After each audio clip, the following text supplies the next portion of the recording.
So guys welcome to the 12th video of this month's tech series. और आज इस video में हम अपनी रिएक्ट एप्लीकेशन में एक लॉग आउट फंक्शन ऐड करने वाले हैं। यानी कि यहाँ हम एक बटन बनाएंगे जिसको क्लिक करके हमारा यूजर हमारी वेबसाइट से लॉग आउट कर जाएगा। तो यहाँ पे लॉग आउट करने के लिए तो नॉर्मली हमें बस यहाँ पे एक फंक्शन ऐड करना है जो कि लोकल स्टोरेज क्लियर कर दे। तो आप समझ ही सकते हो, उससे यूजर लॉग आउट कर जाएगा। बट हम यहाँ पे एक कन्फर्मेशन मॉडल भी क्रिएट करेंगे। अगर आपको मॉडल नहीं पता तो मैं दिखा देता हूँ मॉडल कुछ ऐसा होता है। तो ये एक कंपोनेंट ही है बेसिकली। जब भी हम कोई फंक्शन हम क्लिक करते हैं तो ये कंफर्म करता है। अगर कोई क्रिटिकल फंक्शन हमने क्लिक किया तो जैसे ही यूज़र लॉग आउट पे क्लिक करे, हम चाहते हैं ये मॉडल आए सामने और ये एक बार कंफर्म करवा ले यूज़र से कि do you really want to log out और नॉट। तो अगर यहाँ पे यूज़र कंफर्म करता है तो यूज़र लॉग आउट कर जाएगा, अदरवाइज नहीं। तो सबसे पहले तो चलिए मॉडल ही बना लेते हैं। तो यहाँ पे मैंने बैकएंड में आके अपना सर्वर भी रन कर लिया है और यहाँ पे फ्रंट एंड में अपनी रिएक्ट एप्लीकेशन भी लाइव सर्वर पर रन कर लिया।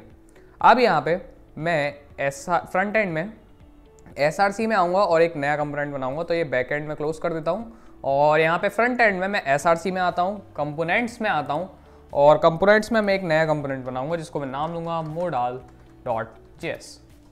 अब इस modal.js में मैं सबसे पहले तो रिएक्ट फंक्शनल कंपोनेंट लगाऊंगा और इसके बाद यहाँ पे रिएक्ट जावास्क्रिप्ट चूज़ कर लेता हूँ। अब यहाँ पे हम सबसे पहला जो डिप बनाएंगे उसे हम क्लास नेम दे देते हैं मॉडल।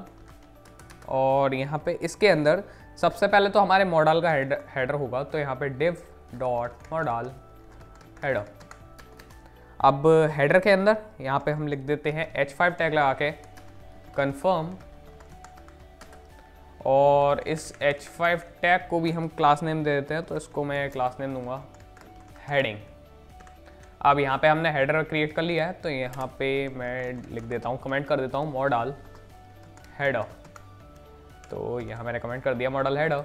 अब इसके बाद हेडर बनाने के बाद हमें यहाँ पे एक बटन बनाना है, क्लोज बटन बनाना है। जैसा कि आप इस पिक में देख सकते हैं, यहाँ पे ऊपर एक क्लोज बटन आपको दिख रहा होगा। तो ये क्लोज बटन बनाने के लिए डेफिनेटली ये एक आपको दिख ही रहा होगा कि एक आइकन है, राइट। तो आइकन हम जो गूगल आइकन है उसका यूज़ करके भी ले सकते हैं, लेकिन हम यहाँ पे रिएक्ट में वर्क कर रहे हैं और हमें रिएक्ट आइकन्स का यूज़ करना भी आना चाहिए।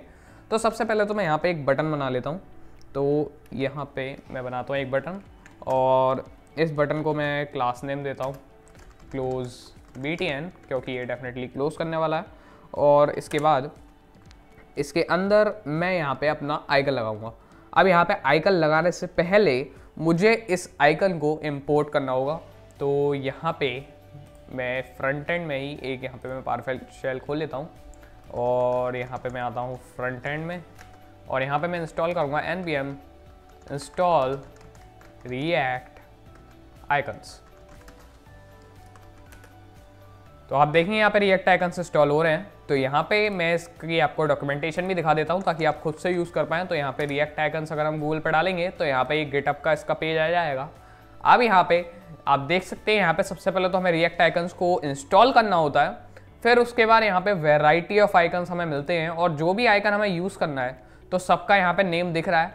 हमें सिंपली लिखना है इंपोर्ट उस आइकन का नेम और फिर यहाँ पे रिएक्ट आइकन्स डॉट जो भी आइकन, जैसे यहाँ पे हम SI वाले आइकन यूज़ कर रहे हैं तो रिएक्ट आइकन /SI लिखना है। अगर यहाँ पे हम मटेरियल डिज़ाइन आइकन्स यूज़ कर रहे हैं तो रिएक्ट आइकन /MD लिखना है। तो यहाँ पे मैं एक रीमिक्स आइकन यूज़ करने वाला हूँ। तो ये रहा रीमिक्स आइकन। तो मुझे रिएक्ट आइकन /RI लिखना होगा। तो यहाँ पे हमारे आइकन्स इंस्टॉल हो गए।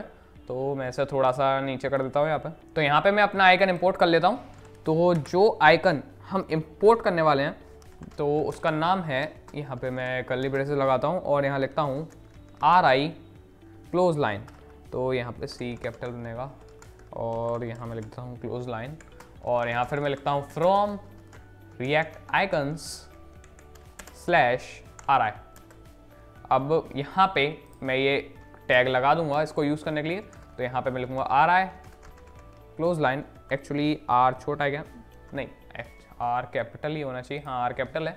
तो यहाँ पे मैं लिखूँगा सिंपली RI और यहाँ पे मैं लिखता हूँ क्लोज लाइन और यहाँ पे सिंपली हमारा आइकन लग गया है। अब यहाँ पे हमने क्लोज बटन भी लगा दिया है, यहाँ पे हमारा हेडर सेट हो गया है। अब इसके बाद देखते हैं। तो इसके बाद हमें यहाँ पे मेन हेडिंग जो भी है वो सब देनी है। तो यहाँ पे मैं कमेंट कर देता हूँ मॉडल कंटेंट। तो यहाँ मॉडल का हमारा कंटेंट होगा तो यहाँ पे मैं div लगाऊंगा और उसे क्लास दूंगा मॉडल कंटेंट, और इस मॉडल कंटेंट के अंदर हम अपना कंटेंट डालेंगे। तो यहाँ पे मैं डालूंगा are you really want to log out, और यहाँ एक क्वेश्चन मार्क। हमने यहाँ पे मॉडल कंटेंट डाल दिया है। अब इसके बाद हम मॉडल एक्शंस डालेंगे। मॉडल एक्शंस का क्या मतलब, यानी कि दो ऑप्शंस देंगे हम, या तो लॉग आउट या फिर कैंसिल। तो यहाँ पे मैं लिखता हूँ मॉडल डॉट, एक मिनट, यहाँ पे पहले तो हमें डिव लगाना होगा, तो डिव डॉट मॉडल एक्शंस। तो यहाँ पे हम एक डिव बनाएंगे जिसमें हम लिखेंगे एक्शन कंटेनर्स, तो एक्शंस कंटेनर, और इसके अंदर हम दो बटन लगाएंगे। तो इस एक्शंस कंटेनर के अंदर सबसे पहला जो बटन होगा वो तो होगा हमारा लॉग आउट बटन। तो इसको मैं क्लास नेम देता हूँ लॉग आउट btn, और इसके बाद इसके अंदर एक्चुअली हम लिख देते हैं लॉग आउट, और जो दूसरा बटन होगा वो डेफिनेटली होगा हमारा कैंसिल का। तो यहाँ पे मैं लिखता हूँ बटन क्लास नेम कैंसिल, और एक मिनट, यहाँ पे हम कैंसिल लिख देता हूँ मैं, कैंसिल एक्चुअली इसे btn कर देते हैं, और इसके अंदर लिखता हूँ कैंसिल। ओके, तो यहाँ पे हमारा ये जो मॉडल है ये पूरी तरह से बन गया है। अभी हमने इसमें फंक्शंस नहीं डाले हैं, जैसे कि लॉग आउट, ये बटन क्लिक करने पे यूजर लॉग आउट होना चाहिए, तो वो अभी फंक्शन नहीं डाले हैं। बट अभी हम इसे देख लेते हैं कैसा लग रहा है। और यहाँ पे मैं इसे सेव करने के बाद यहाँ पे एक CSS फाइल और बनाऊंगा इसकी। तो यहाँ पे मैं लिखता हूँ मॉडल डॉट CSS, और ये मॉडल डॉट CSS में मॉडल डॉट JS में इम्पोर्ट कर लेता हूँ। तो यहाँ पे मैं लिखूँगा इम्पोर्ट, और यहाँ पे हमें उसका पार्ट डालना है। तो मैं सिंपली यहाँ लिख दूंगा dot slash model dot CSS। तो यहाँ पे हमारी CSS फाइल जो है वो इम्पोर्ट हो गई है। अब इसके बाद हमें यहाँ पे CSS लिखनी है। तो CSS देखिए हम यहाँ पे मोस्टली मंथ स्टैक सीखने के लिए हैं, और इसकी काफ़ी बेसिक सी CSS होगी। तो मैं सिंपली यहाँ पे पेस्ट कर देता हूँ। आप भी चाहेंगे यहाँ से कॉपी कर लीजिएगा सोर्स कोड में से, आपको पूरा देख देख के समझ के लिखने की कोई नीड नहीं है। तो यहाँ पे मैं सिंपली इसको पेस्ट कर देता हूँ इसकी CSS, और यहाँ पे सेव पे क्लिक करता हूँ। अब यहाँ पे सेव करने के बाद अब हम चलते हैं app.js में। तो यहाँ पे app.js में आगे मैं ये मॉडल डालता हूँ। तो टोस्ट कंटेनर के नीचे मैं मॉडल डालता हूँ यहाँ पे, और यहाँ पे मॉडल को मैं इंपोर्ट कर लेता हूँ। तो import model from dot component slash model. Okay, save करते हैं वैसे, और देखते हैं हमारा मॉडल आ गया है कि नहीं। तो ये देखिए गाइस, यहाँ पे हमारा मॉडल आ गया है, बट ये काफ़ी इधर उधर हो गया है, राइट। तो अभी हमें इसे सेट करना होगा। तो आते हैं मॉडल डॉट JS में, और यहाँ पे हम सबसे पहले तो एक डिव बनाते हैं। तो डिव डॉट सेंटर्ड। अब इस डिव डॉट सेंटर्ड के अंदर हम ये पूरा का पूरा डिव जो हमारा मॉडल डिव है उसे डाल देंगे। तो इसे मैं क्लोज करता हूँ, और डिव डॉट सेंटर्ड के अंदर मैं इसे पेस्ट कर देता हूँ। अब यहाँ पे हम आते हैं मॉडल डॉट CSS में, और यहाँ पे हमारा ये जो सेंटर्ड वाली क्लास है हम इसको स्टाइल करते हैं। तो यहाँ पे मैं आऊँगा और यहाँ लिखूँगा डॉट सेंटर्ड। अब यहाँ पे सेंटर्ड में सबसे पहले तो मैं इसकी कर दूंगा पोजीशन फिक्स्ड, और उसके बाद मैं इसका टॉप से कर दूंगा 50%, और लेफ्ट से भी मैं इसका कर दूंगा 50%, और फिर हम इसमें ट्रांसफॉर्म प्रॉपर्टी लगाएंगे। तो ट्रांसफॉर्म ट्रांसलेट यहाँ पे हमें करना है -50 तो -50% कॉमा -50%। अब यहाँ सेव करते हैं और देखते हैं अब। तो ये देखिए गाइस, हमारा ये मॉडल है, ये काफ़ी अच्छा लग रहा है, और यहाँ पे हमारा ये मिडल में आ गया है, बट अभी इतनी अच्छी तरीके से दिख नहीं रहा है। अगर हम पीछे इसमें थोड़ा सा डार्क बैकग्राउंड कर दें तो ये और भी औसम लगने लगेगा। तो यहाँ पे मैं आता हूँ वापस VS कोड में, और यहाँ पे मॉडल डॉट JS में ये जो हमारा सेंटर्ड वाला डिव है इससे भी मैं एक डिव के अंदर डाल देता हूँ, जिसको मैं नाम दूंगा डार्क बैकग्राउंड, और ये डार्क BG के अंदर मैं ये पूरा डिव डाल देता हूँ और इसे सेव कर देता हूँ। अब यहाँ मॉडल डॉट CSS में हम डार्क BG क्लास को सेट करते हैं। तो यहाँ पे लूँगा डार्क BG, शायद B हमने कैपिटल बनाया था, एक बार देख लेते हैं। तो यहाँ पे हमारा B कैपिटल, ओके। तो डार्क BG में तो यहाँ पे मैं सबसे पहले तो बैकग्राउंड कलर इसका RGB से थोड़ा ब्लैक जैसा कर देता हूँ। तो यहाँ पे मैं करूँगा 0 0 0 0.2। अब यहाँ पे हमने बैकग्राउंड कलर सेट कर दिया है। अब इसके बाद इसकी विड्थ देते हैं हम। तो हम चाहते हैं पूरी स्क्रीन पे हो, तो व्यू विड्थ, और यहाँ पे हम इसकी हाइट सेट करते हैं 200 व्यू हाइट। अब इसके बाद इसका Z इंडेक्स सेट करते हैं। तो इसका Z इंडेक्स मैं रखूँगा 0, क्योंकि आप देख सकते हैं ये जो मॉडल है इसका 10 रखा है तो ये ऊपर है इस वजह से, और Z इंडेक्स इसका 0 कर दिया तो ये लास्ट में होगा। अब इसके बाद इसका हम टॉप कर देते हैं। तो टॉप इसका है 50%, और जो इसका लेफ़्ट है वो भी है 50%। तो ये मैंने किया 50%। और इसके बाद सेम हम इसमें ट्रांसफॉर्म प्रॉपर्टी लगाएंगे। तो यहाँ ट्रांसफॉर्म ट्रांसलेट -50%, -50%। और इसके बाद यहाँ पे हम इसकी पोजीशन कर देते हैं एब्सोल्यूट। अब हम इसे सेव करते हैं और एक बार फिर देखते हैं मॉडल को। तो ये देखिए गाइस, अब ये कितना ऑसम लग रहा है। यहाँ पे हमारा क्लोज बटन, कैंसिल बटन और लॉग आउट बटन, और ये हमारा अच्छी तरीके से मॉडल हमारा हाईलाइट हो रहा है। अब यहाँ पे लेकिन हम ये तो बिल्कुल नहीं चाहेंगे कि हमारा मॉडल ऐसे ही ऊपर आता रहे। ये डेफिनेटली यहाँ पे हम एक लॉग आउट बटन लगाएंगे जिस पे क्लिक करने पे हमारा मॉडल आने चाहिए, राइट। तो इसके लिए हम यहाँ पे app.js में जाएंगे और अभी हम मॉडल वाले कंपोनेंट को यहाँ पे कमेंट कर देंगे। तो यहाँ पे मैंने मॉडल को कमेंट कर दिया, तो अभी मॉडल यहाँ से डिसअपियर हो गया है। तो अब ऐसा करते हैं, हम आते हैं navbar.js में। तो यहाँ ये काफ़ी सारे कंपोनेंट खोले हैं, तो मैं इसे बंद कर लेता हूँ। तो ये आ गए हैं हम navbar.js में। तो navbar.js में हमें यहाँ पे एक लॉग आउट बटन बनाना होगा। तो यहाँ पे हम अगर देखें तो यहाँ पे हमारे पास दो कंडीशन है कि अगर यूज़र लॉग इन हो तो ये वाले जो ऑप्शन है वो जाते हैं, और अगर लॉग इन ना हो तो ये ऑप्शन जाते हैं। तो बेसिकली लॉग आउट डेफिनेटली तभी आएगा जब यूज़र लॉग इन कर चुका होगा। तो हमें लॉग आउट वाला ऑप्शन इस वाले स्टेटमेंट में डालना है। तो यहाँ पे मैं प्रोफाइल वाले लिंक टैग के नीचे ही एक यहाँ पे लिंक टैग लगाता हूँ जिसका मैं 2 empty सेट कर देता हूँ। तो यहाँ मैंने 2 empty कर दिया, क्योंकि मैं नहीं चाहता यूज़र कहीं पे भी इसके थ्रू नेविगेट हो। वो डेफिनेट सी बात है, यहाँ पे मॉडल आएगा और मॉडल में हम जो भी डेटा डालेंगे उसके अकॉर्डिंग नेविगेशन होगा। तो यहाँ पे मैंने इसका लिंक खाली छोड़ दिया। अब इसके अंदर हम एक बटन लगाएंगे। तो यहाँ मैं लिखता हूँ बटन, और इस बटन को हम क्लास नेम देते हैं। तो यहाँ पे मैं इसे क्लास नेम देता हूँ प्राइमरी BTN, और ये प्राइमरी BTN, और इसको हम अंदर लिख देते हैं लॉग आउट, और मैं इसे सेव करता हूँ। तो यहाँ पे अगर हम देखेंगे तो ये देखिए गाइस, यहाँ पे हमारा लॉग आउट का बटन आ गया है, बट डेफिनेटली इसे काफ़ी स्टाइलिंग की नीड है। तो यहाँ पे हम आएंगे navbar.css में। तो navbar.css में आ गया हूँ मैं, और यहाँ पे हम ये प्राइमरी बटन है इसे स्टाइल करते हैं। तो प्राइमरी BTN। तो सबसे पहले तो इसके लिए हमें कर्सर इसका करना होगा पॉइंटर। तो यहाँ देखते रहते हैं करते हुए, तो ये देखिए कर्सर पॉइंटर हो गया है। अब इसके बाद इसका जो फॉन्ट वेट है, आई थिंक फॉन्ट वेट हमें बोल्डर कर देना चाहिए। तो फॉन्ट वेट बोल्डर, ओके। तो उसके बाद हमें पैडिंग देनी है इसे। तो पैडिंग 13 पिक्सल और आई थिंक 25 पिक्सल ठीक रहेगी। और इसके बाद अगर हम देखें तो फॉन्ट साइज़ थोड़ा, तो फॉन्ट साइज़ 0.8 रैम। अब इसके बाद यहाँ पे हम इसे बॉर्डर नन कर सकते हैं और इसका कलर वाइट कर सकते हैं। तो बॉर्डर नन, और इसका हम कलर वाइट कर सकते हैं, और जो इसका बैकग्राउंड है वो भी हम चेंज कर सकते हैं आई थिंक। तो इसका बैकग्राउंड देखते हैं, हम एक रेड टाइप का कर दे रहे हैं। तो इसका बैकग्राउंड मैं कर देता हूँ #DB183C। अब मैं इसे सेव करता हूँ।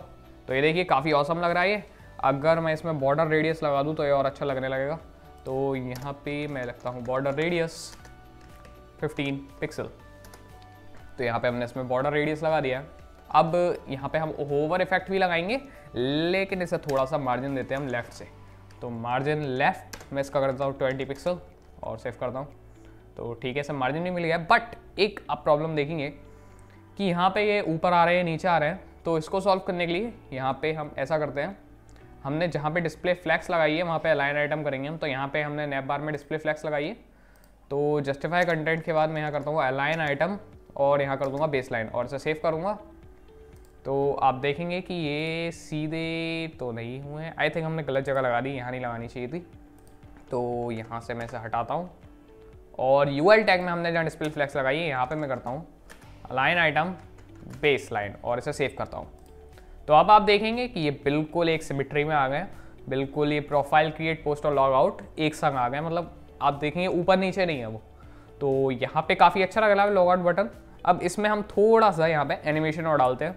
तो यहाँ पे मैं लिखूँगा डॉट प्राइमरी BTN और यहाँ पे मैं लिख देता हूँ कॉलन लगा के होवर। तो जब भी कोई इस पर होवर करे तो ट्रांसफॉर्म हो जाए ट्रांसलेट Y एक्सिस में। तो ये Y एक्सिस में थोड़ा सा मूव करेगा, थोड़ा मतलब 5 पिक्सल। तो अब ये 5 पिक्सल में हल्का सा मूव कर जाएगा। तो ये देखिए 5 पिक्सल में हल्का सा मूव कर रहा है और मैं चाहता हूँ यहाँ पे इसकी थोड़ी सी शेडो रह जाए। तो मैं करता हूँ यहाँ पे बॉक्स शेडो और बॉक्स शेडो में इसकी कर दूँगा 0, 10 पिक्सल और 20 पिक्सल -10 पिक्सल और यहाँ पे हम कलर लगा देंगे RGBA और RGBA में 219। डेफिनेटली ये वैल्यूज़ मैंने याद नहीं कर रखी हैं, ये वैल्यूज़ मैं ट्राई करके देख चुका हूँ और वहीं यहाँ पे लिख रहा हूँ। तो यहाँ पे 24 और उसके बाद 44 और 0.6 और मैं इसे सेव करता हूँ। तो यहाँ पे आप देखेंगे कि थोड़ी सी आपको हल्की सी शेडो देखने को मिलेगी अगर आप इस पर होवर करते हैं नीचे की तरफ।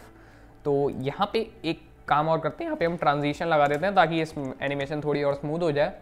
तो ट्रांजिशन ऑल 0.25 सेकेंड्स ईज और सेव करता हूँ मैं इसे। तो आप देखेंगे यहाँ पे एनिमेशन थोड़ी सी यहाँ पे स्मूथ हो गई है कि पहले एकदम चला जा रहा था लेकिन अब थोड़ा सा धीरे जा रहा है वो। तो काफ़ी औसम लग रहा है ये। लॉग आउट बटन तो रेडी हो गया है। अब यहाँ पे हम इसमें फंक्शनलिटी डालते हैं, लाइक इसमें हमने डिज़ाइनिंग कर दी है बट इसमें ब्रेन डालना बाकी है। लॉग आउट फंक्शन पे अगर देखें हम क्लिक करें तो कुछ ऐसा होगा नहीं। तो अब इस देखते हैं क्या करना है। तो आते हैं napbar.js में ही। तो हम चाहते हैं कि जब भी कोई लॉग आउट बटन पे क्लिक करे तो मॉडल यहाँ पे सामने प्रेजेंट हो जाए। तो उसके लिए मैं क्या करूँगा, मैं आऊँगा app.js में और app.js में मैं यूज स्टेट का यूज़ करके एक वेरिएबल बनाऊँगा। तो मैं यहाँ लिखता हूँ यूज स्टेट स्निपेट और इसको नाम दूंगा मॉडल ओपन। और स्टार्टिंग में हम इसे फॉल्स कर देंगे क्योंकि स्टार्टिंग में डेफिनेटली जो मॉडल है वो ओपन नहीं होगा। अब इस मॉडल ओपन वाले ये जो वेरिएबल है इसे मैं एक लॉगिन कॉन्टेक्स्ट का यूज़ करके एक ग्लोबल वेरिएबल बना दूंगा। जैसे कि मैंने कहा था एक से ज़्यादा हम इसमें पास कर सकते हैं। तो यहाँ मैं करूँगा सेट मॉडल ओपन। अब यहाँ पे मैं नैप बार के थ्रू इसे सेट करूँगा। तो यहाँ पे आता हूँ मैं napbar.js में। अब यहाँ पे हमें कॉमा लगा के सबसे पहले तो यहाँ पे यूज़ कॉन्टैक्ट्स इंपोर्ट करना होगा। तो यहाँ मैं करूँगा यूज़ कॉन्टैक्ट्स। तो यहाँ पे यूज़ कॉन्टैक्ट्स मैंने इंपोर्ट कर लिया है। अब इसके बाद मुझे लॉगिन कॉन्टेक्स्ट भी यहाँ पे इंपोर्ट करना होगा।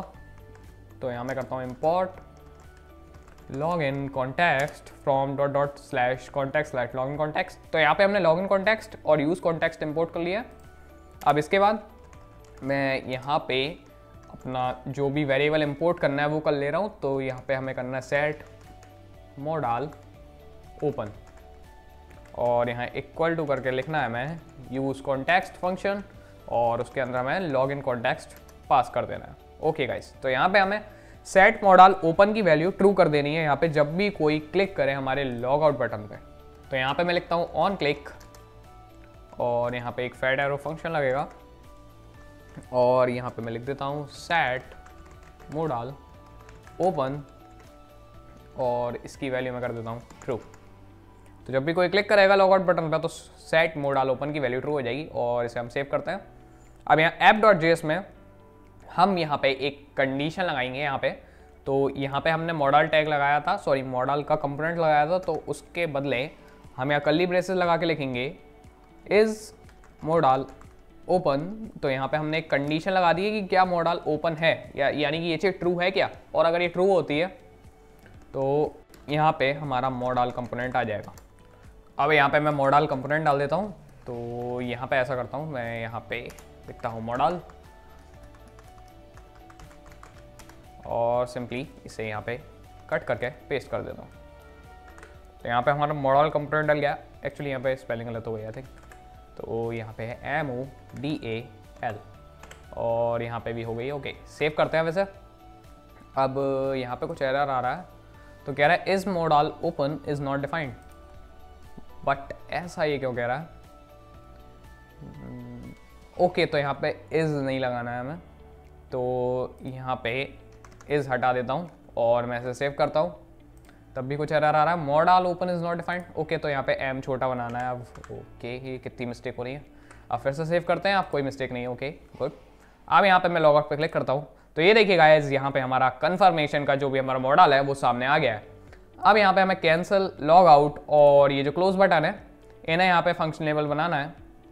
तो इसके लिए डेफिनेटली अगर हम model.js में आएँ तो हम चाहते हैं कि जब भी, पहले तो हम ये भी चाहते हैं कि कोई ये डार्क बैकग्राउंड, आपको खाली बैकग्राउंड दिख रहा है, तो हम चाहते हैं जब भी ये खाली बैकग्राउंड पर कोई क्लिक करे तब भी ये मॉडल क्लोज हो जाए। तो ऐसा करते हैं, यहाँ पे हम आते हैं model.js में। अब डेफिनेटली हमें मॉडल क्लोज करने के लिए ये जो हमारा वेरिएबल है जिसका नाम है मॉडल ओपन, इसकी वैल्यू हमें फॉल्स सेट करनी होगी। तो इसके लिए डेफिनेटली हमें ये वाला वेरिएबल यहाँ पे एक्सेस करना होगा। तो अब हमने इसे रिएक्ट की कॉन्टेक्स्ट एपीआई से ग्लोबल वेरिएबल बना दिया, तो डेफिनेटली वहाँ पे हम इंपोर्ट करके यूज़ कर सकते हैं। बट उसकी वजह मैं सिंपली यहाँ पे इसे एज अ प्रॉप पास कर दूंगा। तो सेट मॉडल ओपन को मैं यहाँ पे पास कर देता हूँ, यहाँ पे सेट मॉडल ओपन नेम से। अब यहाँ पे मैं इसे सेव करता हूँ, तो यहाँ पे हम model.js में आते हैं और यहाँ पे इसे इंपोर्ट कर लेते हैं। तो यहाँ पे मैं लिखूँगा सेट मॉडल ओपन। अब इसके बाद ये जो हमारा डिव है जिसका क्लास नेम है डार्क बीजी, यहाँ पे मैं लिखता हूँ ऑन क्लिक और यहाँ पे एक फैट एरो फंक्शन लगाऊंगा और यहाँ पे कर देता हूँ सेट मॉडल ओपन फॉल्स। अब यहाँ पे मैं इसे सेव करता हूँ और यहाँ पे मैं डार्क बैकग्राउंड पे क्लिक करता हूँ, तो ये देखिए गाइस, यहाँ पे हमारा मॉडल क्लोज हो गया है और मैं लॉग आउट पे क्लिक कर रहा हूँ तो ये वापस से आ जा रहा है। तो इसी तरह से हम ये सेम ऑन क्लिक फंक्शन यहाँ पे हम क्लोज BTN पे भी लगा देते हैं। तो यहाँ मैं इसे कॉपी करता हूँ और सिंपली जो हमारा क्लोज BTN है वहाँ पे इसे पेस्ट कर देता हूँ। तो ये रहा क्लोज BTN और यहाँ पे मैं इसे करता हूँ पेस्ट और इसे सेव कर देता हूँ। तो आप देख रहे हैं कि ये रहा हमारा मॉडल और यहाँ पे क्लोज BTN पे क्लिक करने पे ये क्लोज हो जा रहा है मॉडल। तो ये सेम चीज़ हम आई थिंक कैंसिल बटन पे भी चाहेंगे। तो यहाँ पे ये जो आपको कैंसिल बटन दिख रहा है, तो इस पर भी मैं सेम चीज़ कर देता हूँ। तो यहाँ पे ये कैंसिल बटन और यहाँ पे मैं लिख देता हूँ, पेस्ट करता हूँ उसे। तो यहाँ पे मैंने सेव किया इसे और सेव करने के बाद अगर मैं दिखाऊँ तो ये देखिए कैंसिल बटन पर भी क्लिक करने पर हमारा मॉडल क्लोज हो जा रहा है। अब सिंपली हमें बस यहाँ पे लॉग आउट फंक्शनलिटी डालनी है हमारे लॉग आउट वाले बटन में। तो यहाँ पे हम VS कोड में आते हैं जो कि बहुत ही सिंपल होने वाली है। तो यहाँ पे हमारा ये है लॉग आउट वाला बटन, तो इसके अंदर हम डेफिनेटली ऑन क्लिक फंक्शन लगाएंगे। तो यहाँ मैं लिखता हूँ ऑन क्लिक और यहाँ पे अब फैट एरो फंक्शन। अब यहाँ सबसे पहले जब लॉग आउट पे क्लिक हो तो यहाँ पे मैं कर दूंगा सेट मॉडल ओपन फॉल्स। तो सबसे पहले तो मॉडल क्लोज हो जाएगा हमारा।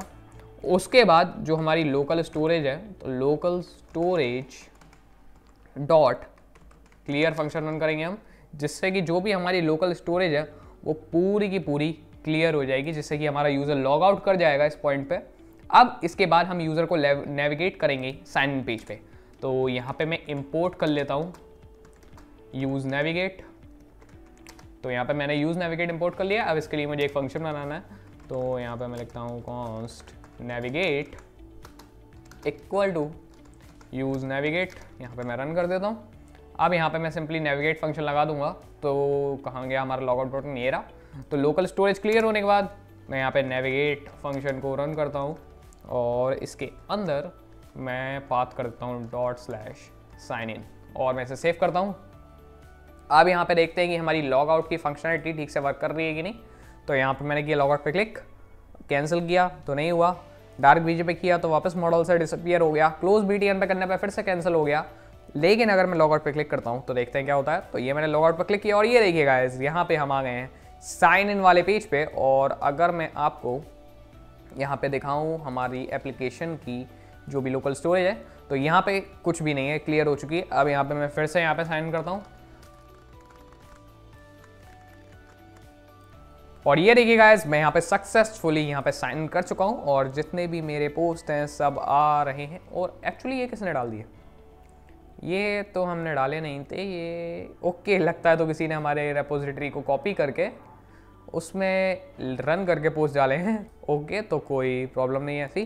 तो यहाँ पे अब हम देखते हैं, फिर से लॉग आउट बटन पे हम क्लिक करते हैं। तो लॉग आउट बटन पे अगर मैं क्लिक करूँ और यहाँ पे लॉग आउट पे क्लिक करूँ तो ये देखिए गाइस, हम फिर से लॉग आउट हो गए हैं। सो गाइस, यहाँ तक हमने एक कस्टम मॉडल बनाना भी सीख लिया है और यहाँ पे हमने अपनी वेबसाइट में लॉग आउट की फंक्शनैलिटी भी इंप्लीमेंट कर दी है। तो इस वीडियो में इतना ही गाइस, मिलते हैं किसी और वीडियो में। सो बाय गाइस, हैप्पी कोडिंग।